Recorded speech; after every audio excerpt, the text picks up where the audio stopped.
Hello, आप सभी का बहुत बहुत स्वागत है नर्सिंग गुरुकुल के बेहतरीन और अमेजिंग से लर्निंग प्लेटफॉर्म में। अगर आप भी 2026 में बीएससी नर्सिंग के फर्स्ट सेमेस्टर में हो और आरयूएचएस से हो, आपको पता ही होगा कि आपका डेट शीट जो है यानी कि टाइम टेबल है वो जारी हो चुका है। आपके एग्जाम्स बहुत ज़्यादा नज़दीक आ चुके हैं। ऐसे में बहुत सारे बच्चों की डिमांड आ रही थी कि भैया जिस प्रकार से आपने उत्तर प्रदेश, बिहार और भी यूनिवर्सिटीज़ के लिए बच्चों को पढ़ाया, गाइड किया, हम आरयूएचएस वाले, हम मध्य प्रदेश वाले, हम महाराष्ट्र वाले बच्चों को भी गाइड करो। इवन अगर आप इन स्टेट से भी नहीं हो, आरयूएचएस के बच्चे नहीं हो, एमपी के बच्चे नहीं हो, महाराष्ट्र के बच्चे नहीं हो, इंडिया के किसी भी स्टेट से अगर आप हो ना, तो आप ये वीडियो कंप्लीटली पूरा देख सकते हो। सिर्फ यूनिवर्सिटी का नाम अलग है, सब कुछ सेम आपका जो है वही इनका है, जो इनका है वही आपका है। मैं ऐसा इसलिए बोल रहा हूँ क्योंकि सारा का सारा जो सिलेबस है वो आईएनसी के अकॉर्डिंग ही पब्लिश किया जाता है। जो सिलेबस आपके में है वही सिलेबस किसी और के में भी है। तो आज हम इस वीडियो में कंप्लीटली डिस्कस करने वाले कि अगर आप नर्सिंग के फर्स्ट सेमेस्टर में हो और अगर आपने अभी तक कुछ भी नहीं पढ़ा है और आपके एग्जाम की डेट शीट जारी हो चुकी है, तो अप्लाइड एनाटॉमी में आप क्या क्या टॉपिक्स पढ़ लो ताकि आपके 75 में से 75 आने के जो चांसेस है वो बहुत ज़्यादा बढ़ जाए। मैं आपको बता दूं, अभी जो एग्जाम्स हुए उनमें मैंने बच्चों को जो गाइड किया, आप यकीन नहीं मानोगे, 100% हिट रेट था। जो क्वेश्चन मैंने पढ़ाए, जो क्वेश्चन मैंने बताए, जो मैंने टॉपिक बताए, एक भी क्वेश्चन उससे बाहर नहीं गए। इवन मैंने बच्चों को जो क्वेश्चन बैंक्स दी थी उससे बाहर एक सिंगल क्वेश्चन नहीं गया। आप सोचोगे ऐसा क्या बता दिया था? बिल्कुल, कुछ ऐसी चीजें मैं आपको भी बताने वाला हूँ। वीडियो में बने रहना और चैनल पे नए हो तो चैनल को सब्सक्राइब कर देना। हो सकता है अगर आप ये वीडियो नर्सिंग गुरुकुल के प्लेटफॉर्म पे देख रहे हो तो हो सकता है आप ये नर्सिंग परीक्षा के प्लेटफॉर्म पर देख रहे हो। मैं बता दूं, अगर आप नर्सिंग गुरुकुल पर देख रहे हो तो भी बढ़िया बात है, अगर आप नर्सिंग परीक्षा पर देख रहे हो तो भी बढ़िया बात है। दोनों ही एक ही प्लेटफॉर्म है। तो देखो, सबसे पहले हम एनाटॉमी की बात करने वाले हैं। एनाटॉमी एंड फिजियोलॉजी का पूरा वीडियो रहेगा, हम दो पार्ट में करेंगे। सबसे पहले एनाटॉमी का करेंगे, फिर फिजियोलॉजी का करेंगे, ठीक है। अभी मैं एनाटॉमी का करा रहा हूँ। अगर आप चाहते हो कि इसी प्रकार से फिजियोलॉजी का भी आए तो आप कमेंट सेक्शन में जरूर बताइए, बोलना कि भाई फिजियोलॉजी का भी बना दो, भाई फिजियोलॉजी का भी बना दो, साइकोलॉजी का भी बना दो, एंड आपका सोशियोलॉजी का भी बना दो। सबसे पहले हम सभी यूनिट्स का देखेंगे कि हर यूनिट से क्या सबसे ज्यादा इंपॉर्टेंट है जो आपके एग्जाम में पूछा जाता है, उस चीज के बारे में हम बात करेंगे। सबसे पहले अगर हम यहाँ पर देखें, किसमें? नर्वस सिस्टम में। तो नर्वस सिस्टम में अगर हम एनाटॉमी में देखें, एनाटॉमी अभी सिर्फ हम एनाटॉमी की बात करेंगे, फिजियोलॉजी की बात नहीं करेंगे। अगर नर्वस सिस्टम में हम एनाटॉमी देख रहे हैं तो नर्वस सिस्टम में जो एनाटॉमी में सबसे ज्यादा इंपॉर्टेंट है स्पाइनल कॉर्ड। ये फ्रीक्वेंटली और बहुत ज्यादा बार आपके एग्जाम में पूछा जाता है। नर्वस सिस्टम क्या होता है, नर्वस सिस्टम के स्ट्रक्चर को डिस्क्राइब करो, इस तरीके से जो बहुत ज्यादा इंपॉर्टेंट क्वेश्चन आपके एग्जाम में पूछे जाते हैं। क्रैनियल नर्व्स जितनी भी होती है 1 से लेकर के 12 तक, उसमें से भी जो सबसे ज्यादा इंपॉर्टेंट है कौन सी? सबसे ज्यादा इंपॉर्टेंट क्रैनियल नर्व्स कौन सी है? कुछ बहुत ज्यादा इंपॉर्टेंट है, कुछ इंपॉर्टेंट है। तो जो बहुत ज्यादा इंपॉर्टेंट है उनको पढ़ लेना, जैसे कि वेगस नर्व जो है आपकी, वह बहुत ज्यादा नर्व इंपॉर्टेंट है, ठीक है। क्रैनियल नर्व्स हो गया। Circle of Belize, circle of Belize आप मानोगे नहीं, ये इतना ज्यादा important topic circle of Belize कि भाई फ्रीक्वेंटली बहुत, अब देखो यहाँ पे ऑलवेज आस्क लिखा है, यानी कि हमेशा किसी न किसी एग्जाम में पूछा जाता रहता है। तो सर्कल ऑफ बिलीज में हम क्या पढ़ते हैं भाई? आपको नॉर्मली पता होगा, हम ब्रेन की ब्लड सप्लाई पढ़ते हैं। जो ब्रेन की ब्लड सप्लाई होता है उसको क्या बोलते हैं? सर्कल ऑफ बिलीज बोलते हैं। इसी प्रकार से ब्लड सप्लाई ऑफ हार्ट भी पूछा जाता है। तो भाई ब्लड सप्लाई ऑफ हार्ट भी आपको पढ़ना है। क्या पढ़ना? Blood supply of heart. अब देखो यहाँ पे हम नर्वस सिस्टम की बात कर रहे थे, तो इसलिए सिर्फ यहाँ पर हमने ब्लड सप्लाई ऑफ ब्रेन के बारे में बात किया। लेकिन जब हम हार्ट वाले चैप्टर आएंगे तो वहां पर यह वाला भी टॉपिक बहुत ज्यादा आपके लिए इंपॉर्टेंट हो जाएगा। चलिए आगे देखेंगे। आगे बहुत ज्यादा दो टॉपिक हैं, एक सेरिब्रम है और सेरिबैलम है। यह बहुत ज्यादा इंपॉर्टेंट है। सेरिब्रम में सेरिब्रम लोब्स और हेमिस्फेयर जो लोब होते हैं दो, उनके बारे में पढ़ना है, उनके स्ट्रक्चर को देखना है और सबसे ज्यादा उसके फंक्शन को जरूर पढ़ना है। उसके फंक्शन से आपके एग्जाम में क्वेश्चन बहुत ज्यादा पूछे जाते हैं। चलिए आगे हम फिजियोलॉजी तो अगले वीडियो में देखने वाले हैं ना। फिजियोलॉजी तो हम देखेंगे सर्कुलेटरी सिस्टम में ऐसा क्या पढ़ना है जो बहुत ज्यादा इंपॉर्टेंट है और सबसे ज्यादा पूछा जाता है आपसे। उन्हीं टॉपिक्स के बारे में बात करेंगे। सबसे पहले ब्लड के कंपोनेंट्स। ब्लड के कंपोनेंट्स से पता है क्या आपको? क्या सर्कुलेटरी सिस्टम में ब्लड में RBC, WBC, platelets, platelets, plasma, serum, ये जो ब्लड के कंपोनेंट्स है ना, ये ब्लड के कंपोनेंट दो दो नंबर में, एक नंबर में एमसीक्यू में भर भर के पूछे जाते हैं। आप बिलीव नहीं करोगे इतना ज्यादा पूछा जाता है आपके एग्जाम्स में कि भाई बच्चे के मार्क्स बहुत ज्यादा आ जाते हैं इनमें। और हार्ट की बाल्ब से क्वेश्चन बहुत बार आता है कि भाई यहाँ पे ट्राइकस्पिड होगी कि बाइस्कस्पिड होगी, सेमिनल बाल्ब होगी, उनके बारे में पूछा जाता है। एमसीक्यू में जो क्वेश्चन आते हैं वो हेड के बॉल से क्वेश्चन बहुत बार पूछ लिए जाते हैं। और क्लॉटिंग फैक्टर के ऊपर भी आपका एमसीक्यू भी आता है और शॉर्ट नोट भी दो नंबर में देखने को मिल जाता है। एमसीक्यू भी आ जाता है, शॉर्ट नोट भी देखने को मिल जाता है। और अब देखो मैंने ब्लड सप्लाई ऑफ ब्रेन ऊपर बताया था ना, और कहा था कि ब्लड सप्लाई ऑफ हार्ट भी पढ़ना, और यहाँ पर सर्कुलेटरी सिस्टम में आपने देख लिया ब्लड सप्लाई ऑफ हार्ट भी आपसे यहाँ पर बताया गया है। एंड उसके बाद nerve supply of heart, blood supply के साथ साथ में नर्व सप्लाई ऑफ हार्ट भी आपको पढ़ना है। अब सोचोगे भाई इतनी सारी चीजें क्या पढ़ना है, कैसे पढ़ना है। मैं एक बहुत ही जेन्युइन सी चीज आपको बताना चाहूंगा कि अगर आप चाहते हैं कि 2026 में जो आपका नर्सिंग का फर्स्ट सेमेस्टर है उसमें बढ़िया मार्क्स आ जाए, तो देखो कुछ ऐसी कंपलसरी और जरूरी चीजें होती हैं, अगर वो आपके पास हों तो आप बहुत ही अच्छा स्कोर कर सकते हो।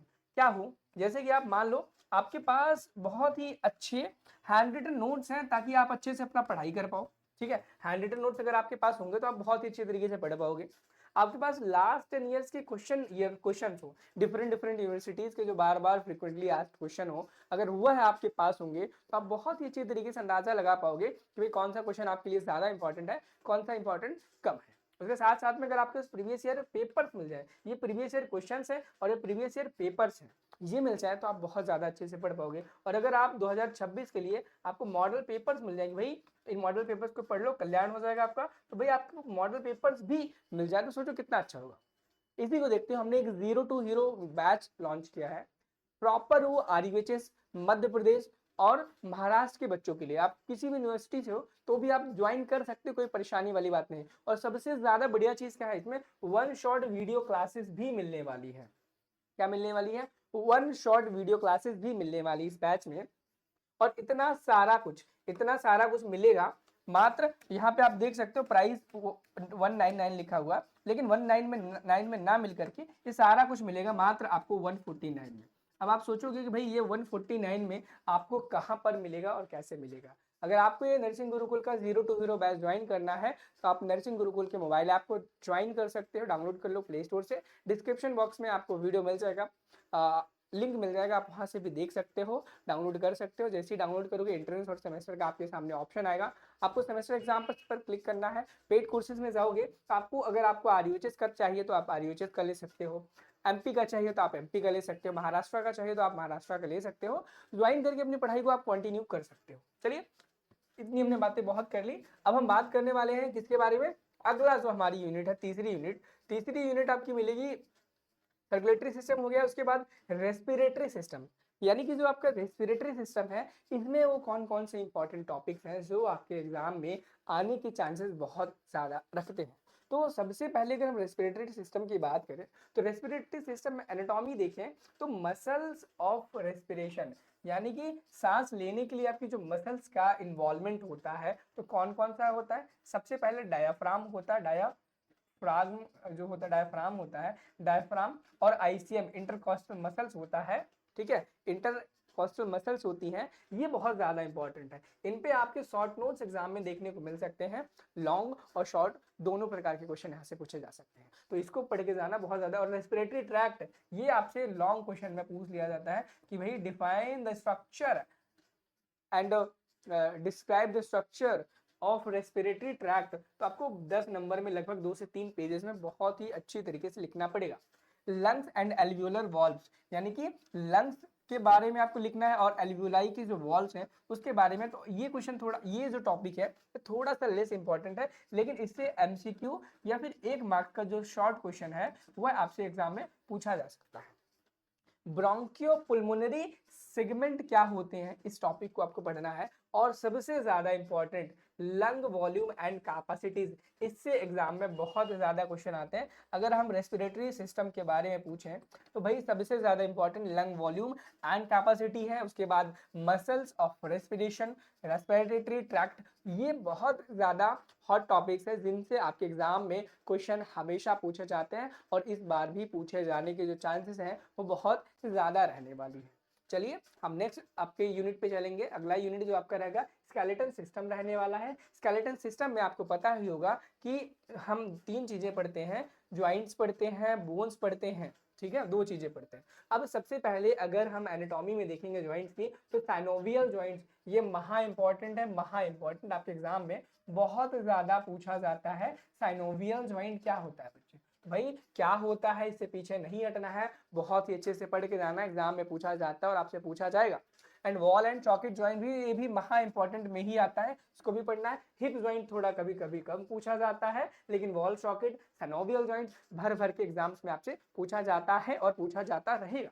एंड वहीं पर बोन की बात करें, humerus, femur, classification of bone, cells of bone, ligament and tendon. Ligament and tendon तो बचपन से ही आप पढ़ते आ रहे हो, भाई कितना ज्यादा इंपॉर्टेंट है, बहुत ज्यादा बार आपसे अभी तक पूछ लिया गया होगा। अगर आप नीट का एग्जाम या फिर कोई भी एंट्रेंस एग्जाम दिए होगे ना 11th क्लास में भी, आपका ये लिगामेंट एंड टेंडन बहुत ज्यादा बार एग्जाम्स में पूछा जाता है। एंड नेक्स्ट हमारी जो यूनिट है आर्टिकुलर सरफेसेस, थोड़ी कम इंपॉर्टेंट है। डाइजेस्टिव सिस्टम की एनाटॉमी की बात करें तो डाइजेस्टिव सिस्टम की जो एनाटॉमी है उसमें लिवर का लोब्स बहुत ज्यादा इंपॉर्टेंट है।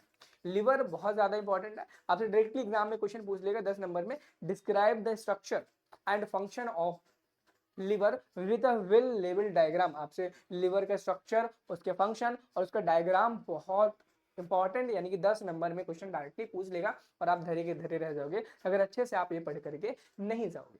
एंड उसके बाद पेनक्रियाज भी महा इंपॉर्टेंट है, मतलब भाई ये दोनों जो ऑर्गन्स हैं ये बहुत ज्यादा इंपॉर्टेंट है, क्या है, महा इंपॉर्टेंट है, ठीक है। उसके बाद की अगर हम बात करें कि स्टमक की, तो स्टमक में ब्लड सप्लाई एंड रिलेशन, भाई स्टमक में जो ब्लड सप्लाई होती है इसके बारे में पढ़ लेना as a knowledge, sorry, but आपके एग्जाम में पूछे जाने की थोड़ी जो संभावना है stomach blood supply and relations की, उसके बाद नर्व सप्लाई ऑफ स्टमक की, ये दोनों क्वेश्चंस की जो पूछे जाने की संभावना वो बहुत ज्यादा मुझे कम लग रही है मेरे अकॉर्डिंग आपके एग्जाम।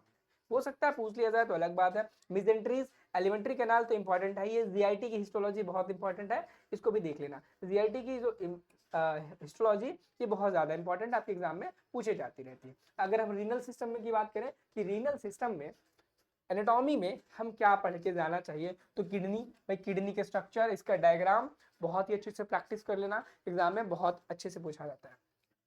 और एक बहुत ज्यादा इंपॉर्टेंट एक क्वेश्चन मैं बताऊं, मैंने देखा बिहार के एग्जाम में एक क्वेश्चन बहुत इंपॉर्टेंट, बिहार यूपी के एग्जाम में एक बहुत इंपॉर्टेंट क्वेश्चन पूछा गया था।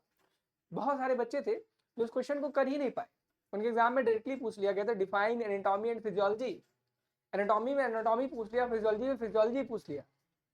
आप मेरे स्टूडेंट हो इसलिए मैं बता रहा हूँ क्लियर तरीके से, एनाटॉमी क्या होता है, एनाटॉमी में किस चीज की स्टडी करते हैं उसको पढ़ना, उसी प्रकार से फिजियोलॉजी क्या होता है, फिजियोलॉजी की हम क्यों स्टडी करते हैं और किस चीजों की स्टडी करते हैं उनके बारे में भी पढ़ के जरूर जाना। और सोशियोलॉजी साइकोलॉजी के बारे में भी ऐसा ही कुछ पढ़ के जाना कि डेफिनेशन क्या होती है, इसका क्यों पढ़ते हैं, इसका क्या यूज है, हमें नर्सिंग में इसका क्या यूज है। भाई अगर हम सोशियोलॉजी पढ़ रहे हैं, सोशियोलॉजी तो भाई सामाजिक सब्जेक्ट है, समाज शास्त्र है, सामाजिक विज्ञान आई थिंक वही बोलते हैं हिंदी में ना, तो उसका क्या क्या यूज है हमारी नर्सिंग में, हम नर्सिंग में क्यों पढ़ते हैं। लेकिन हमें एक्चुअली में नर्सिंग में वही पार्ट पढ़ने को मिलते हैं जो नर्सिंग से रिलेटेड है, और बाकी की जो चीजें हैं उनको हम थोड़ा कम पढ़ते हैं, है ना। तो वही आपके एग्जाम में पूछा जा सकता है। एनाटॉमिकल रिलेशन ऑफ किडनी, ये थोड़ा कम इंपॉर्टेंट है। स्ट्रक्चर ऑफ द नेफ्रॉन, ये बहुत ज्यादा इंपॉर्टेंट है। और एग्जाम में इवन यह तक पूछ लिया गया यूनिट ऑफ किडनी क्या है, यूनिट ऑफ किडनी क्या है, ये पूछा गया था नर्सिंग के एग्जाम में। और सोच लो ये बच्चों वाला क्वेश्चन है, तो हो सकता है आपके एग्जाम में यूनिट ऑफ नर्वस टिश्यू या नर्वस सिस्टम पूछ लिया जाए, यूनिट ऑफ मसल पूछ लिया जाए, यूनिट ऑफ शेल पूछ लिया, लाइफ पूछ लिया जाए। तो भाई एमसीक्यू बहुत इंपॉर्टेंट कि आपके उस जो 0 to 0 बैच है उसमें आपको एमसीक्यू भी मिल जाएंगे हर सब्जेक्ट के लगभग 200 क्वेश्चन, यानी कि टोटल 800 क्वेश्चन मिल जाएंगे। और आपके एग्जाम में कितने आते हैं, 6-7 क्वेश्चन आते हैं, आराम से कर ले जाओगे, ठीक है। हर सब्जेक्ट के जब 200 करोगे तो कहीं ना कहीं आराम से आप सारे क्वेश्चन को कर ले जाओगे। अगर हम बात करें कि एंडोक्राइन सिस्टम की एनाटॉमी में हमें क्या पढ़ना चाहिए, तो एंडोक्राइन की एनाटॉमी में आपको जो पिट्यूटरी ग्लैंड है, थायराइड ग्लैंड है, एड्रिनल ग्लैंड है, हाइपोथैलेमस ग्लैंड है, ये चारों की चारों बहुत ज्यादा इंपॉर्टेंट है, इन सभी को पढ़ लेना। और बहुत सारे ऐसे बच्चे होंगे जो चाह रहे होंगे कि पीडीएफ उनको मिल जाए। मैं बता दूं डिस्क्रिप्शन बॉक्स में आपको व्हाट्सएप ग्रुप का लिंक मिल जाएगा, आप व्हाट्सएप ग्रुप को ज्वाइन कर लेना, वहां पर आपको ये पीडीएफ मिल जाएगी। और टेलीग्राम ग्रुप भी ज्वाइन कर लेना, वहां पर भी मैं डाल दूंगा। ठीक है, आगे हम बात करें रिप्रोडक्टिव सिस्टम। तो रिप्रोडक्टिव सिस्टम में आप अगर एंडोमी की बात करो तो ovary, menstrual cycle, menstrual cycle में मेंस्ट्रुअल साइकिल का phases, hormonal regulation, mammary gland उसका स्ट्रक्चर, मेमरी ग्लैंड का रेगुलेशन, यूट्राइन लिगामेंट्स, उसके बाद सपोर्ट ऑफ लिगामेंट्स, ये ब्रोकास एरिया। ब्रोकास एरिया बहुत ज्यादा एग्जाम में पूछा जाता है, ब्रोकास एरिया बहुत ज्यादा पूछा जाता है, तो उसको भी ध्यान दे लेना। स्पर्मेटोजेनेसिस वर्सेस oogenesis जो है भी एग्जाम्स में बहुत ज्यादा बार एग्जाम में क्वेश्चन पूछे गए, तो भाई चांसेस हैं कि आपसे भी आपके एग्जाम में पूछ ले कि भाई ये स्पर्मेटोजेनेसिस वर्सेस oogenesis को डिफाइन करो और बताओ ये क्या होता है। और यह बहुत ज्यादा इंपॉर्टेंट क्वेश्चंस में से आता है। ठीक है, हमेशा से रहा है, जब अगर आप बचपन में 12th में भी पढ़ते थे तो भी बहुत ज्यादा इंपॉर्टेंट था और आपको नहीं समझ आता था, है ना। तो पढ़ना है आपको। ठीक है, मेल रिप्रोडक्टिव सिस्टम बहुत अच्छे से पढ़ना, आई थिंक आता होगा। फीमेल भी आपको आता ही होगा अगर आपने अगर अच्छे से पढ़ रखा है। हमारी अगली यूनिट जो है सेंसरी ऑर्गन, सेंसरी ऑर्गन में आई, ईयर, स्कन, थर्मो रेगुलेशन। अब इनमें से सबसे ज्यादा इंपॉर्टेंट मैं बात करूं तो जो आपको थर्मो रेगुलेशन है, ये बहुत ज्यादा इंपॉर्टेंट है। थर्मो रेगुलेशन बहुत ज्यादा इंपॉर्टेंट है, इससे आपके एग्जाम में हर बार क्वेश्चन आता है। आई, ईयर, स्किन के स्ट्रक्चर को पढ़ लेना, इनके स्ट्रक्चर भी एग्जाम में पूछे जाते हैं। अगर हम बात करें कि ऐसे कुछ टॉपिक्स जो थोड़ी कम इंपॉर्टेंट है या 2 से 5 मार्क्स में आते हैं, तो मैं बता दूं cell cycle, tissues, connective tissues, epithelium, bone healing, tissue repair, cartilage के टाइप्स, हाइलिन, हाइलिन का अब कार्टिलेज के टाइप में आप हाइलिन और इलास्टिक ये दोनों कार्टिलेज को पढ़ना। लिम्फोसाइट्स में लिम्फोसाइट के क्लासिफिकेशंस पढ़ने हैं। हार्ट के साउंड बहुत ज्यादा इंपॉर्टेंट है। गैस्ट्रिक सेक्रेशन और कार्डियक आउटपुट, और कार्डियक आउटपुट ये बहुत ज्यादा इंपॉर्टेंट है। ये 2 से 5 नंबर के क्वेश्चंस में कार्डियक आउटपुट बहुत ज्यादा बार पूछा जाता है। कार्डियक आउटपुट जो आपका ये क्वेश्चन है, ये आपके एग्जाम में 2 से 5 बार लगभग मैंने यूनिवर्सिटीज में देखा है पूछा गया है। कभी एमसीक्यू के ऑप्शन में, कभी 2 नंबर में, कभी 5 नंबर में, पूरी मैकेनिज्म पूछ लेगा 5-10 नंबर वाले में। स्ट्रोक वॉल्यूम बहुत बहुत बहुत बार पूछा जाता है। फैक्टर अफेक्टिंग इट, यानी कि जो आपका स्ट्रोक वॉल्यूम होता है उसको कौन से फैक्टर अफेक्ट करते हैं उसके बारे में। ईसीजी, ईसीजी तो इंपॉर्टेंट है कितना आपके जीवन के लिए और आपकी रिपोर्ट्स के लिए और आपके एग्जाम के लिए भी, आप समझ ही सकते हो। Action potential versus resting membrane potential, erythropoiesis, poiesis, stages and factors, anatomical planes and movement, यह भी बहुत ज्यादा इंपॉर्टेंट क्वेश्चन है। क्या है, बहुत ज्यादा इंपॉर्टेंट क्वेश्चन है, आपसे एग्जाम में पूछा जा सकता है। Types of muscles, pelvic floor muscle, cell membrane, उसके बाद anaemia, movement of thumb, tongue, ये जो क्वेश्चंस है ये बहुत ज्यादा इंपॉर्टेंट है टॉपिक्स। सैलिवरी ग्लैंड्स, ब्रोकास, अब देखो थोड़ी देर पहले मैंने ब्रोकास एरिया बोला था ना, ब्रोकास एरिया के साथ साथ में वर्निकेज एरिया को भी पढ़ लेना। ये दोनों जो एरिया है, 2 ब्लड सप्लाई पढ़नी है आपको, ब्रेन की, हार्ट की, स्टमक की, और उसके बाद 2 एरियाज पढ़ने हैं, पहला ब्रोकास, दूसरा वर्निकास एरिया। ये बहुत ज्यादा इंपॉर्टेंट है, आपके एग्जाम में बहुत ज्यादा पूछे जाते हैं। ठीक है, और बाकी ये पीडीएफ जो है इसको कंप्लीट आपको पाने के लिए हमारे नर्सिंग गुरुकुल के टेलीग्राम और व्हाट्सएप ग्रुप को ज्वाइन कर लेना। डिस्क्रिप्शन बॉक्स में आपको सारी जानकारी दे दी गई है, आप वहां से डायरेक्टली डाउनलोड कर सकते हो। बहुत सारे बच्चे ऐसे होंगे जो चैनल पे नए होंगे, मैं उनसे कहना चाहूंगा कि भाई चैनल को सब्सक्राइब कर लो, ताकि आपको आपके नर्सिंग के फर्स्ट सेमेस्टर में बहुत ही अच्छे मार्क्स दिलाए जा सके। अभी हम बहुत ही जल्दी मॉडल पेपर्स को भी लेके आने वाले हैं, जिसमें हम हर सब्जेक्ट के मॉडल पेपर्स को लेकर के आएंगे। एक कंप्लीट मॉडल पेपर लेके आएंगे जिसमें एनाटॉमी फिजियोलॉजी पूरा पेपर होगा, और 1 2 3 4 5 करके इतने पेपर सॉल्व करेंगे, इतने कर लेंगे कि आपकी प्रैक्टिस बहुत अच्छी हो जाएगी। एग्जाम में आपके मार्क्स जो बहुत ही अच्छे आने के जो चांसेस है वो बढ़ जाएंगे। हम बहुत सारे टिप्स एंड ट्रिक्स भी खेलेंगे कि देखेंगे भाई एग्जाम में कॉपियां कैसे लिखनी होती है, क्या किस चीज़ों का ध्यान रखना होता है, क्योंकि मुझे पता है आप एग्जाम पहली बार देने जा रहे हो, और पहली बार जब आप एग्जाम देने जाते हो तो कहीं ना कहीं ये मन में घबराहट आपकी होती है कि भाई हम क्या लिखें क्या ना लिखें। और बहुत सारे बच्चों की होती है, जो मैंने यूपी और बिहार के बच्चों के मन में देखा, हो सकता है वो आपके भी मन में हो। आई थिंक आपको ये सारी चीजें क्लियर हो गई होंगी। और अगर आप चाहते हो कि फिजियोलॉजी का भी इसी प्रकार से वीडियो बनाया जाए, तो कमेंट सेक्शन में हमें बताओ कि हाँ भैया, आप फिजियोलॉजी का भी इसी प्रकार से एक वीडियो बना करके हमें ज़रूर गाइड करो कि फिजियोलॉजी में ऐसे कौन से इंपॉर्टेंट टॉपिक्स हैं जिन्हें हमें पढ़ना चाहिए और बहुत ही अच्छे मार्क्स इनसे हम स्कोर कर सकते हैं। अगर आपको 0 to 0 बैच ज्वाइन करना हो तो आप नर्सिंग गुरुकुल के ऐप को डाउनलोड करके वहां से ज्वाइन कर सकते हो। कोई क्वेरी हो आप कमेंट सेक्शन में ज़रूर ड्रॉप करना। मिलते हैं नेक्स्ट वीडियो में। Thank you, have a nice day, bye bye.